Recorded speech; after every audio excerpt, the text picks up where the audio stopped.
Salah satu pengacara yang menggugat ijazah Presiden ke-7 Joko Widodo jadi tersangka pemalsuan dokumen.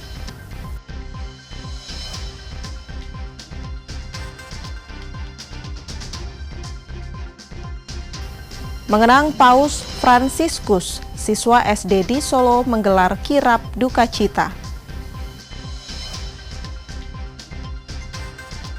Harga kelapa di Kota Semarang naik 100%.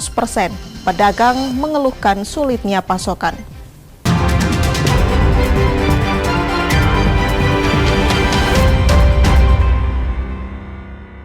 Saudara, apa kabar Anda hari ini? Selain 3 informasi tadi, sejumlah informasi menarik lainnya akan kami hadirkan untuk melengkapi Kompas Jateng hari ini.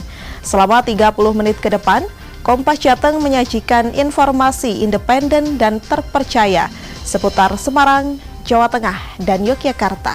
Bersama saya, Gesya Lutfia.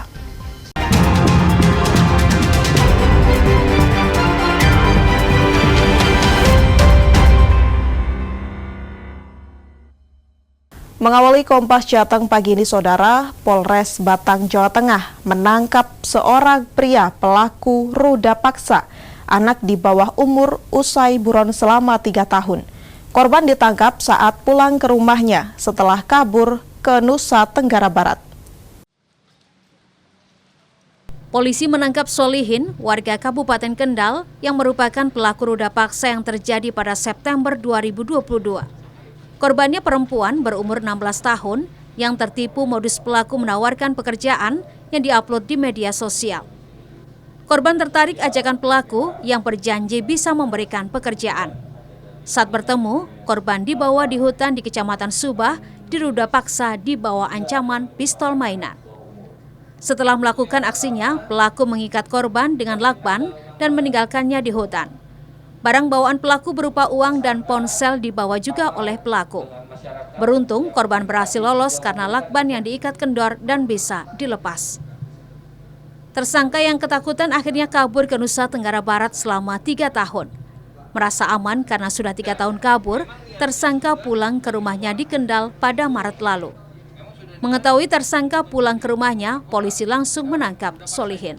Kami berupaya mencari keberadaan tersangka dan barulah kemarin, tepatnya pada tanggal 28 Februari, kami mengetahui ada informasi keberadaan tersangka dan kemudian melakukan penangkapan terhadap tersangka, dan semuanya diakui oleh tersangka, berdasarkan hasil keterangan dan juga hasil. Solihin kini mendekam di rumah tahanan Polres Batang. Tersangka diancam pasal Undang-Undang Perlindungan Anak dengan ancaman hukuman 15 tahun penjara. Ari Himawan, Kompas TV, Batang, Jawa Tengah. Kita ke sorotan lainnya, Saudara. Salah seorang pengacara yang menggugat ijazah Presiden ke-7 Republik Indonesia, Joko Widodo, ditetapkan sebagai tersangka oleh Polres Sukoharjo, Jawa Tengah. Tersangka diduga telah memalsukan dokumen ijazah saat menempuh pendidikan perguruan tinggi. Inilah surat penetapan tersangka dan surat pemberitahuan perkembangan hasil penyidikan yang dikeluarkan Polres Sukoharjo dan diberikan kepada pelapor Asri Purwanti di Mapolres Sukoharjo, Jawa Tengah. Penetapan tersangka bermula dari laporan Asri Purwanti yang dilayangkan sejak 16 Oktober 2023. Sebelumnya, pelapor yang juga seorang pengacara, Asri Purwanti, menyoroti kejanggalan dalam proses perolehan gelar sarjana oknum pengacara inisial ZM dari Universitas Surakarta atau UNSA. Karena Yaina Mustafa tersebut diduga sudah menggunakan NIM-nya orang yang setelah itu dipakai untuk kuliah di UNSA, dan setelah dipakai kuliah di UNSA akhirnya mendapatkan gelar sarjana hukum sebagai mahasiswa transfer. Nah, sebagai mahasiswa transfer, yang mana setelah saya cek ijazahnya itu 2 bulan. Sementara itu, Kasat Reskrim Polres Sukoharjo AKP Zainuddin membenarkan penetapan status tersangka terhadap oknum pengacara berinisial ZM. Pihaknya mengatakan akan menindaklanjuti dengan segera melakukan pemeriksaan lanjutan dan mempersiapkan pelimpahan tahap 1 ke Kejaksaan Penuntut Umum atau JPU. Nanti melakukan pemeriksaan untuk bisa segera tahap 1 ke JPU demikian. Surat pemberitahuannya itu penetapan tersangka termasuk juga dikirim ke terlapor ya, Nan? Ya, sudah kami ke pelapor juga. Ya. Pasal pemeriksaan segera, Nan? Segera. Siap, terima kasih, Nan. Dalam kasus ini, oknum pengacara berinisial ZM dijerat dengan pasal 263 ayat 2 KUHP tentang penggunaan surat palsu dengan ancaman hukuman penjara maksimal 6 tahun. Nikolus Irawan, Kompas TV, Sukoharjo, Jawa Tengah. Informasi lainnya, Saudara, kemacetan dan rusaknya jalan di kawasan industri Terboyo, Semarang akibat truk pengangkut material untuk proyek pembangunan jalan tol Semarang-Demak membuat sejumlah pekerja dan pengusaha terganggu. Kontainer yang mau muat di Bako terperangkap terjebak macet di depan samping pos polisi, nggak bisa lewat. Seperti inilah video kondisi jalan masuk kawasan industri Terboyo yang viral di media sosial saat antrean truk pengangkut material tanah proyek tol Semarang-Demak memadati jalan kawasan industri Terboyo, Semarang. Truk pengangkut material proyek pembangunan jalan tol Semarang-Demak mengantre dengan menggunakan 2 lajur yang seharusnya menjadi akses aktivitas karyawan maupun aktivitas bongkar muat barang-barang milik ratusan perusahaan ekspor di kawasan industri Terboyo. Pengusaha yang tergabung dalam paguyuban pengusaha kawasan industri Terboyo Semarang meminta kepada pihak pengelola kawasan dan Satker Pembangunan Jalan Tol Semarang-Demak untuk segera melakukan tindakan dan pembenahan agar truk tertib dan jalan kembali nyaman dilewati. Ini adalah tolong dilancarkan jalan ini supaya kita itu tidak terdampak karena ekonomi lagi sulit. Kalau kita terdampak dengan hal-hal kemacetan tersebut, maka akan berakibat banyak sekali. Baik itu di segi pengiriman yang berdampak pada ekonomi kita untuk pengiriman barang, maupun itu ke karyawan-karyawan yang mereka akan terlambat datangnya ke perusahaan. Sementara itu, salah satu pekerja Tri Gendrowati mengatakan pernah terjatuh akibat jalan licin penuh lumpur. Selain itu, para pekerja juga mengeluhkan debu dari muatan truk yang tidak ditutup terpal. Kemarin sempat kepleset sih Pak, jalannya kan jelek itu. Yang kita harapkan itu jalannya itu lebih bagus seperti yang sedia kala. Masa semenjak ada proyek, jalannya itu memang rusak Pak. Untuk jalan saja itu sulit, apalagi untuk motor roda 2.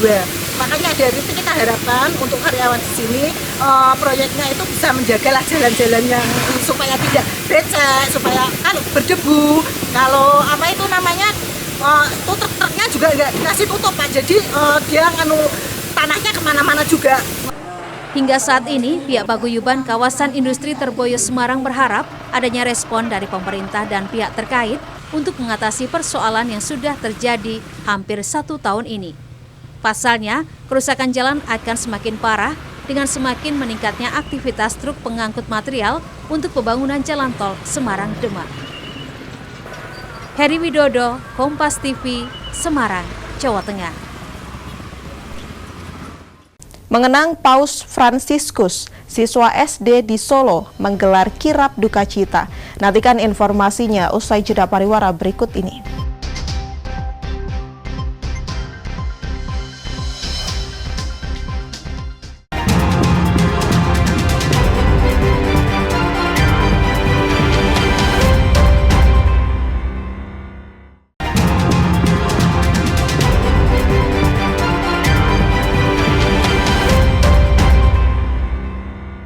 Masih di Kompas Jateng bersama saya, Ges Lutfiah.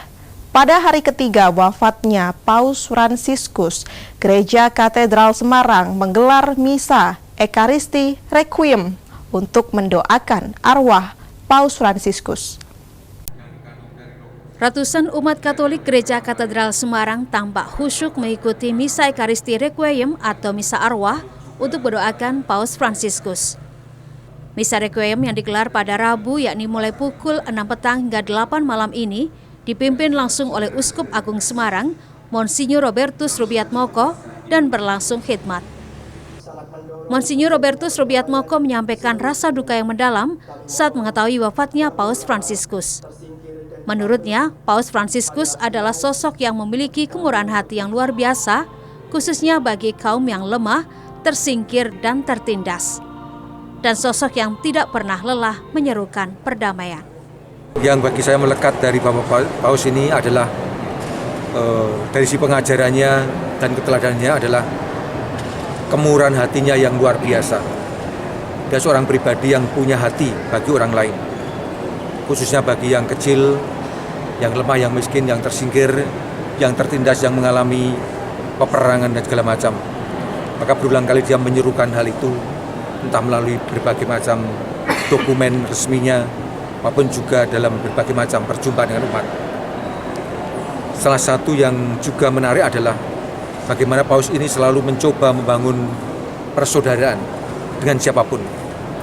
Dan itu sangat mengesan dan bersumber dari apa yang diperjuangkan menjadi pribadi pembawa damai. Salah satu umat yang hadir dalam Misa Ekaristi Requiem mengaku terkejut dan sedih ketika mendengar kabar wafatnya Paus Fransiskus.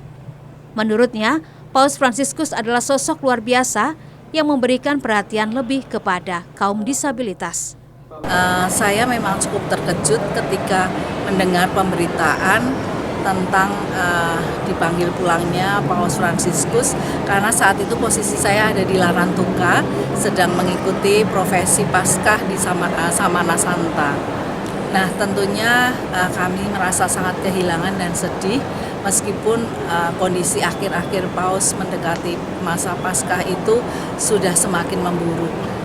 Misa Ekaristi Requiem ini tak hanya untuk mendoakan arwah Paus Fransiskus agar mencapai kedamaian abadi di surga, namun juga untuk mengenang kembali dan mempelajari keteladanan hidup Paus Fransiskus.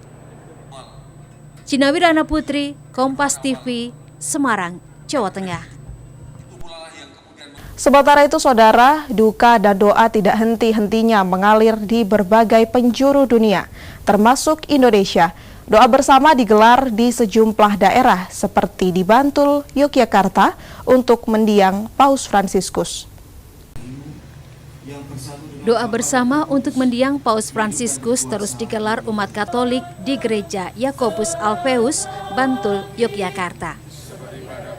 Sebanyak 70 umat Katolik berkumpul untuk mendoakan arwah Paus Fransiskus. Selain memohon kepada Tuhan untuk mengampuni dosa-dosa Bapa Suci Paus Fransiskus, dalam doanya mereka juga berharap kelak umat Katolik mendapat pemimpin yang sama baiknya dengan mendiang Paus Fransiskus. Kegiatan ini untuk mendoakan Paus Fransiskus yang telah dipanggil Tuhan berupa doa Rosario bersama dan terbuka untuk seluruh umat di Paroki Santo Yakobus Bantul. Hadir sekitar 70 orang pada siang hari ini. Pertama-tama kami berbelasungkawa merasa sangat kehilangan dengan Bapak Suci dan kami sangat mendukung dengan adanya doa ini karena tentu saja sangat mendadak, jadi mungkin belum bisa melibatkan umat yang banyak, tapi kami bersyukur ada kesempatan untuk mendoakan Bapak Suci kami. Umat Katolik merasa kehilangan atas wafatnya Paus Fransiskus sebagai pemimpin yang selama ini dikenal sebagai simbol kedamaian dan kepedulian global. Michael Aryawan, Kompas TV, Bantul, Yogyakarta. Saudara, di Kabupaten Blora, Jawa Tengah, puluhan pelajar dan guru SMA Katolik Wijaya Kusuma menggelar doa bersama untuk Paus Fransiskus. Doa bersama yang digelar di aula sekolah ini berlangsung khusyuk dan dipimpin oleh salah seorang guru. Selain mengirimkan doa, mereka juga memberikan salam penghormatan terakhir di depan foto Paus Fransiskus. Kepala SMA Katolik Wijaya Kusuma Kabupaten Blora, Laurentius Prasana mengatakan, seluruh umat Katolik sangat kehilangan atas meninggalnya Paus Fransiskus. Mereka mendoakan Paus meninggal secara kekal bersama Bapa di surga. Memang secara khusus kami memberikan penghormatan kepada Paus Fransiskus yang telah meninggal Jadi ini pemimpin umat Katolik sedunia, secara langsung juga ini adalah pemimpin kami. Nah, jadi ini pengganti rasul yang ditunjuk Allah, dan seterusnya nanti kami juga akan menantikan paus pengganti yang akan memulai tugas yang baru. Di doa yang disampaikan tadi memang kita khusus mendoakan Paus Fransiskus supaya nanti bisa kembali ke kehidupan kekal di surga bersama Bapa.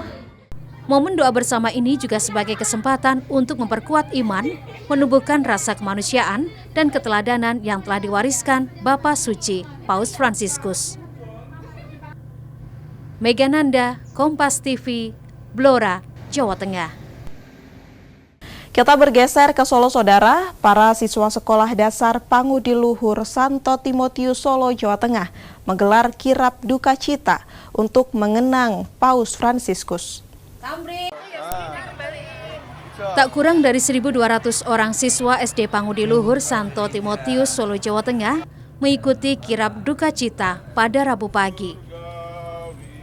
Sembari membawa foto Paus Fransiskus, mereka berjalan menuju ke gereja Santo Antonius yang berada tak jauh dari sekolah. Sepanjang jalan, para siswa menaburkan bunga sembari menyanyikan lagu pujian. Ya, sebenarnya ada banyak teladan ya, cuman yang terlihat sekali adalah soal kesederhanaan Bapak Paus sendiri dalam hayati hidup sebagai seorang religius, seorang paus pimpinan tertinggi gereja, tetapi mampu menunjukkan kepribadian yang sederhana. Dan tentunya juga ada hal-hal lain seperti bagaimana Paus Fransiskus ini membawa pesan perdamaian untuk seluruh dunia. Kirab diakhiri dengan ekaristi sekaligus doa untuk Sang Bapa Suci. Widi Nugroho, Kompas TV, Solo, Jawa Tengah. Harga kelapa di Kota Semarang naik 100%. Pedagang keluhkan sulitnya pasokan. Nantikan informasinya usai jeda pariwara berikut ini.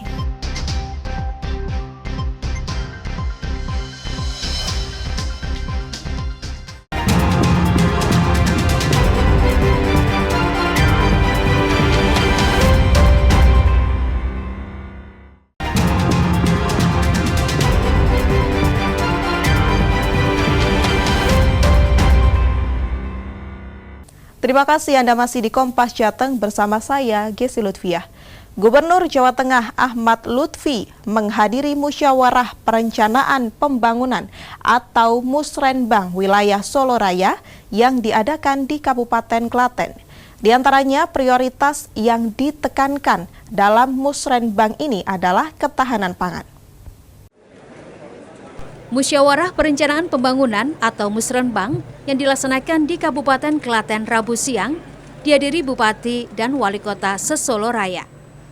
Musrenbang difokuskan pada ketahanan pangan serta infrastruktur pendukung seperti saluran irigasi, embung, dan penanganan banjir.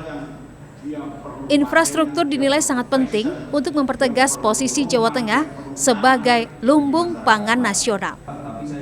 Menurut Ahmad Lutfi, infrastruktur tidak hanya jalan saja, namun juga termasuk saluran irigasi dan embung yang tidak optimal akan mendapat perhatian di tahun 2025 ini. Jawa Tengah punya suatu acuan dalam rangka 2026 yaitu swasembada pangan untuk menopang daripada pangan nasional yang kita lakukan. Intinya itu.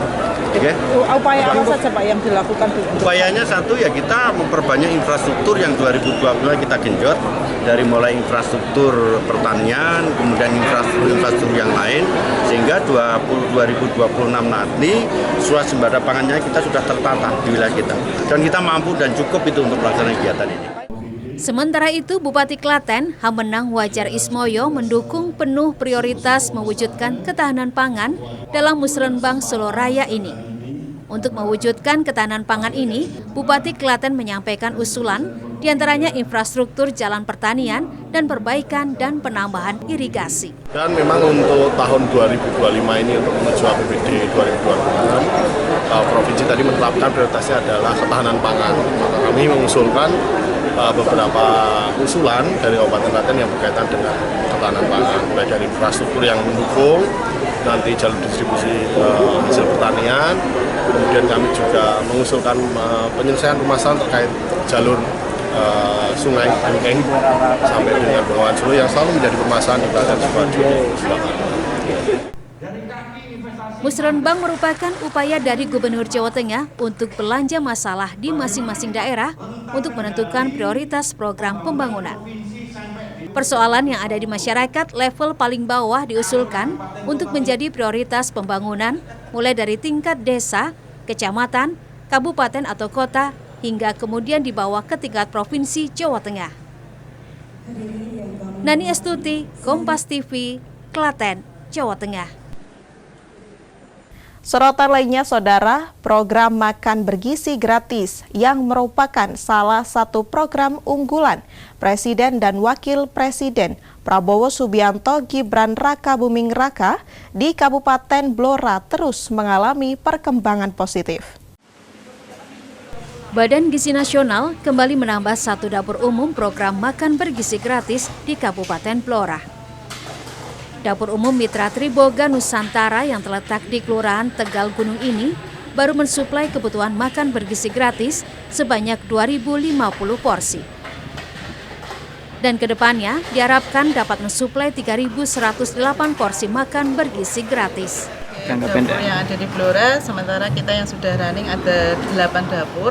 Minggu depan kita insya Allah akan menambah 3 dapur lagi. Lokasinya ada di mana itu? Banjarjo 1, Sambong sama di Karangjati. Sejauh ini sudah ada 8 dapur umum makan bergizi gratis yang sudah beroperasi dengan penerima manfaat mencapai 19.970 siswa. Jumlah dapur ini akan terus bertambah di seluruh kecamatan di Kabupaten Blora. Megananda, Kompas TV, Blora, Jawa Tengah. Yang juga menjadi sorotan pagi ini, Saudara, harga kelapa di pasar tradisional Kota Semarang naik drastis hingga 100%. Pedagang juga mengeluhkan pasokan kelapa tua yang sulit didapat. Pantauan di Pasar Simongan Kota Semarang, harga kelapa ukuran besar yang biasanya hanya Rp10.000 per butir, kini harganya melonjak mencapai Rp20.000 per butir. Sementara harga kelapa ukuran kecil yang semula Rp5.000 per butir, naik Rp10.000 per butir. Suyati, salah satu pedagang kelapa, juga mengeluhkan sulitnya mendapatkan kelapa tua. Jika biasanya setiap hari ia mendapatkan pasokan hingga 300 butir kelapa, saat ini hanya 100 butir kelapa. Sebelumnya itu sama Maret 10.000. Terus sekarang? Terus puasa itu terakhir bisa 17.000. Sekarang yang Lebaran kemarin 25.000. Sekarang sudah turun 20.000 sama 18. Terus yang kecil itu bisa 15. Berarti naiknya 100% sendiri ya Bu, dari 10.000 sampai 20.000. Iya. Kalau kelapa ini sendiri dapat dari mana sih Ibu? Purworejo. Berarti pasokan berkurang gitu? Kiriman banyak. Biasanya dikirim sehari berapa? Sehari bisa 200, bisa 300. 300 butir. Kalau sekarang? Sekarang paling ya 100, kadang 80, kadang 50. Mahalnya harga kelapa membuat konsumen terpaksa mengurangi jumlah pembeliannya. Naiknya banyak sekali. Salah satu ya gimana ya diirit lah. Diirit. Mengurangi pembelian nggak Bu? Biasanya misalnya 1 kelapa. Biasanya saya sekarang 1,5. Biasanya 4 kelapa belinya? 4 kelapa. Jadi produksinya ya agak kurangi. Dikurangi. Mahal hampir 100 lipat ya ini ya. Kasihan kan banyak yang ngeluh juga harganya dinaikkan. Pedagang dan pembeli berharap ada solusi dari pemerintah atau pihak terkait untuk mengatasi kelangkaan kelapa agar harga kembali stabil. Prahayuda Febrianto, Kompas TV, Semarang, Jawa Tengah. Informasi tadi sekaligus mengakhiri Kompas Jateng hari ini. Saya Gessi Lutfia, mewakili kerabat kerja yang bertugas, mengucapkan terima kasih atas perhatian Anda. Selamat mengikuti acara kami selanjutnya, Kompas TV Independen, terpercaya. Sampai jumpa.